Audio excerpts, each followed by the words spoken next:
Welcome. Thank you. Good to say how you. So we have 3 people and then Claire has 30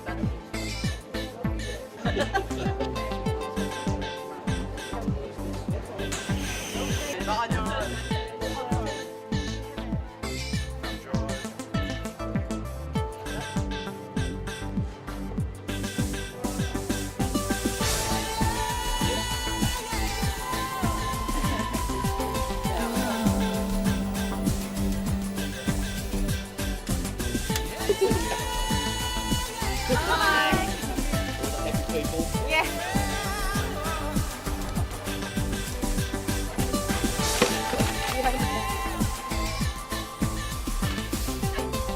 We're volunteers. I'm helping out in the rainbow. Yeah, the kids can actually chill out here and relax in there and have a little play and see what happens, and then out in the other sensory room out the back. Next year someone else is doing it. Are you setting up for us? I'm tagged up and ready to go. What do you hope to get out of today? Yeah. Oh, just meeting the families, just getting our voice out there, letting people know what we're about.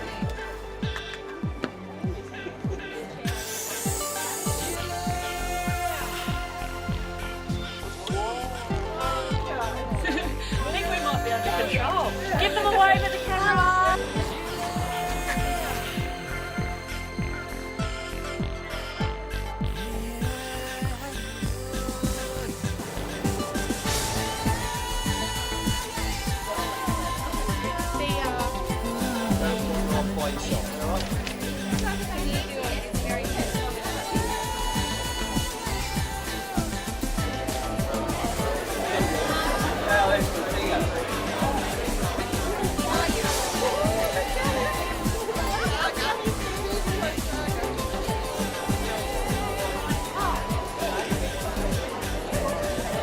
I'd like to welcome everyone to the PossABLE 2013 Ideas Expo, and I hope that you all enjoy the 2 days that we've got coming up for you. Firstly, I'm actually just going to hand over to our wonderful MC, Mr. Tim Ferguson, who's here to join us for today and will be emceeing a number of the events throughout today. A welcome to country, and to help us with this, would you please make welcome Auntie June Rose from the Awabakal people. I would like to welcome you all here today on behalf of the Pamelong country for the past, present and future of all Aboriginals. I'd like now to acknowledge and welcome to the stage the Disability Discrimination Commissioner, the Australian Human Rights Commission. Please make very welcome Mr. Graham Innes. What a fantastic expo this is, bringing all sorts of possibilities about the NDIS to the Hunter region. New South Wales Minister for Disability Services, would you please make welcome Andrew Constance. I met with the team in Tumut earlier in this year about the importance of this expo, and can I just say that the work that has gone in behind the scenes to make it what it is absolutely tremendous. So to the Ideas team, can I particularly thank you from the state governments, on behalf of the state government, for the enormous work that you've done in putting together this important expo, which is about providing information and support to people with disabilities. Well done, congratulations, and I hope everybody enjoys the expo over the next few days.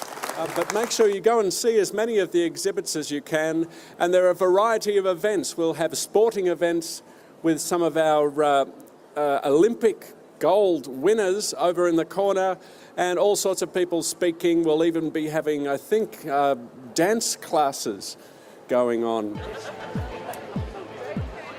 You have to watch us. Okay, through the hoop. Good work. Now over the top. That's it. Good work.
Love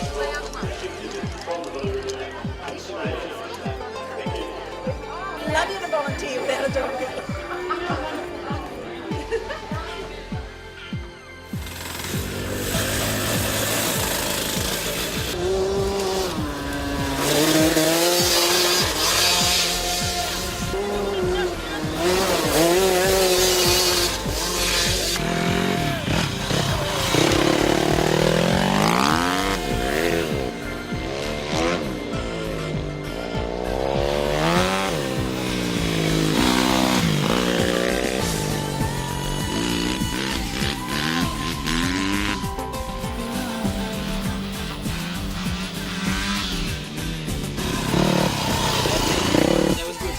Yeah, mate, it's always a blast.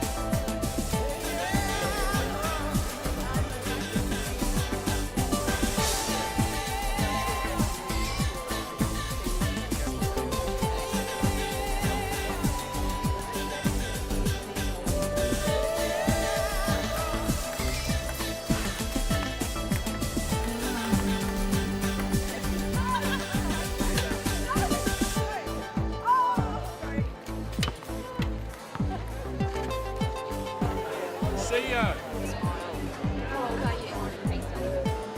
There's no minimum age. Yeah, no. We have our own nursery and we go up.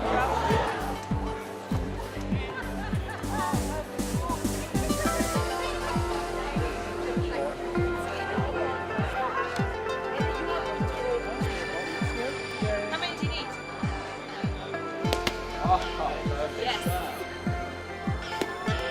He's playing for Australia. Yeah. He just got selected, yeah.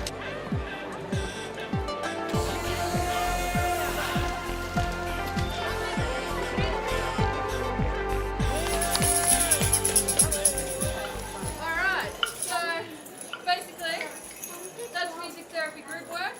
How about the people that were dancing? Did you have a good time? Yeah, so it can be tailored to all different kinds of levels. So the people that are really active can be out there dancing. The people who just want to take a bit of a back seat to play along, they can have an instrument. And over time, this is the first time, over time you get more and more confident doing that. So yeah, it's a really great way. And then the shy people at the back are having an awesome time too. Everybody's into it. So depending on what you need and what you're up to. Ladies and gentlemen, 11 a.m. What's that?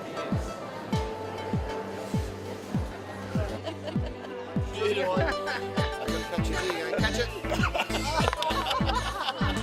It's hard to get good help nowadays.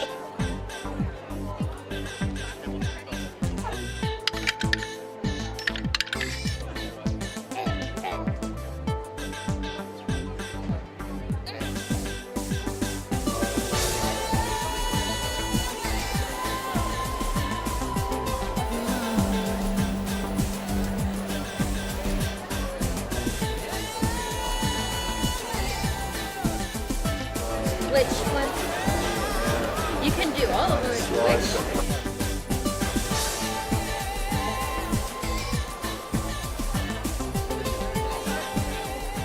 Please make welcome Andrew Constance. Ultimately, what it means is that people will move onto what is going to be, in some ways, a person-centred approach when it comes to their supports. So people will enter through various pathways the National Disability Insurance Agency. The branch manager for research and engagement for the NDIS LTA, which is an acronym for the National Disability Insurance Scheme Launch Transition Agency, which is as big a job as you can imagine. Please make welcome to explain how the whole thing will work, the legendary Mr. Doogie Hurd.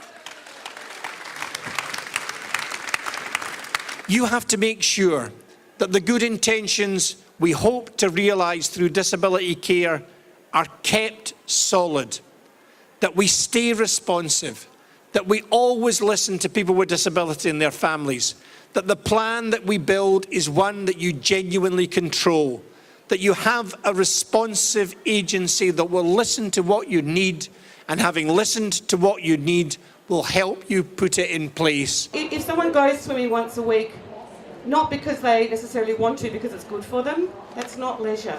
It might be good for them to go, and they should go, but it's not leisure.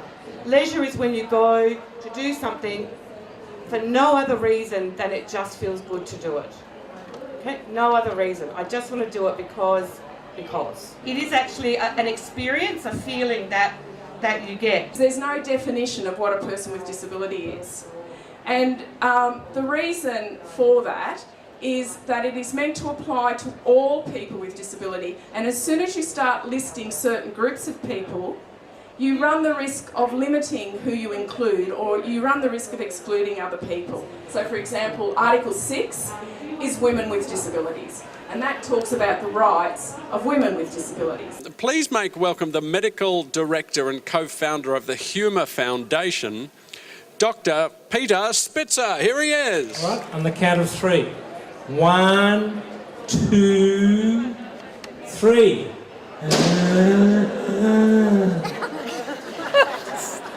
If I hadn't gotten MS, I wouldn't be as happy. My life wouldn't be as well suited to me, because I'd spend a long time doing things that everybody else wanted me to do, and in a way this has helped me say, no, actually I'm going to do it my way, and this is what I'm going to do. You'll hear for the first time speaking today Miss Christine Regan. The media and the facts sheet still call it, still say, what will the NDIS give? They'll say people with disabilities have an opportunity for choice and control. They're going to give people with disabilities a chance at an ordinary life, a good life. People with disabilities can work towards social and economic inclusion. And you know what? I believe it. And I think it's true, and I think we can do it. And our first presentation is Self-Expression in the Arts, where excellence and community coexist. And our presenter is Dr. Caroline Ellison, who's the Head of Disability and Community Inclusion at Flinders University. What I'm going to spend most of this morning doing is actually showing you some excellent examples that exist in South Australia around arts and what it means for young adults living with disability. Doesn't matter whether you do drumming or singing or any other kind of musical thing, music doesn't really care. And there's music for everyone, there's dance for everyone, as I show you today, and there's visual arts for everyone. And I'm a fan. Okay, so music allows us to express ourselves. It has a boosting confidence feeling to it. Yeah. Yeah, so you feel happy. Luce, what's your favourite thing about music? You too? Yeah, you too. Well, you two do rock. What is it about music that you like? Everybody can sing. Yeah, everyone can sing, everyone can have a go. It's like Carly. All right, Liz. So that it builds positive interactions between people, because music brings a lot of joy to people. I like it excess as well. Okay, so we've got a lot of influences when we start our process of songwriting. We look at tempo. The themes and the stories behind. And stories behind it. One of the stories behind one of ours was love stories. So when I dropped it in the mailbox, I sent a special deed. Bright and early next morning, it came right back to me. They said that dress I'm gone.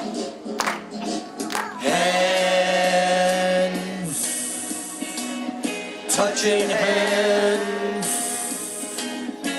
reaching out, touching me, touching you. Sweet Caroline, I gotta keep trying, gotta keep my head held high. Talk about rights, but it is actually underpinned by a framework that Australia has signed up to. So in 2007, Australia, you might know, I'm pretty sure you know, signed up to the UN Convention on the Rights of People with Disabilities or Persons with Disability. When I first had my stroke, I felt as though I felt so different that I felt as though I had to introduce myself to everybody, even though I knew them very well. I had changed, and so I needed to say to them, do you still accept me the way I am, you know? And so that was really important. And is that answering your question? My whole life really changed. But I feel now that because of what I've been through, I feel as though I can communicate and reach out to others at a level that is deeper now because I've been there. You write a little short story and they have a photo and then it's put on the wall down at Ryde so that anybody walks past and go, that Tim Grant guy. Oh, that's interesting, and carry on.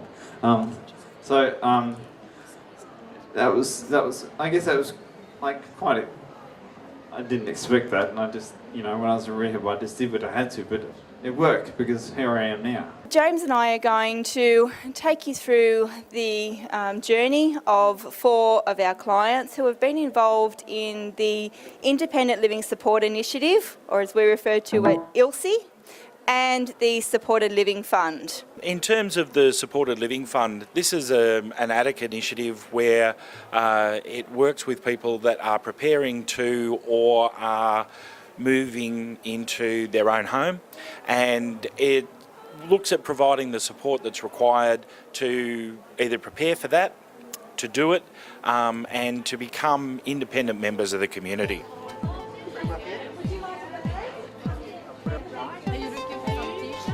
How you going, guys? I'm good, how are you? Good, eh? Did you enjoy the expo? I had a lovely day, thank you. It was fun, was it? Yeah, it was fun and amazing.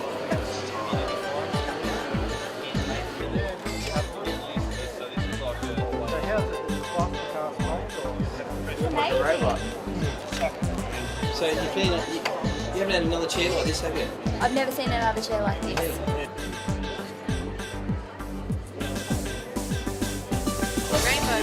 I'm not in a wheelchair all the time, and disabled people are the same as anybody else when they're asleep. We all dream. And one thing a disability cannot do, no matter what it is destroy your willpower.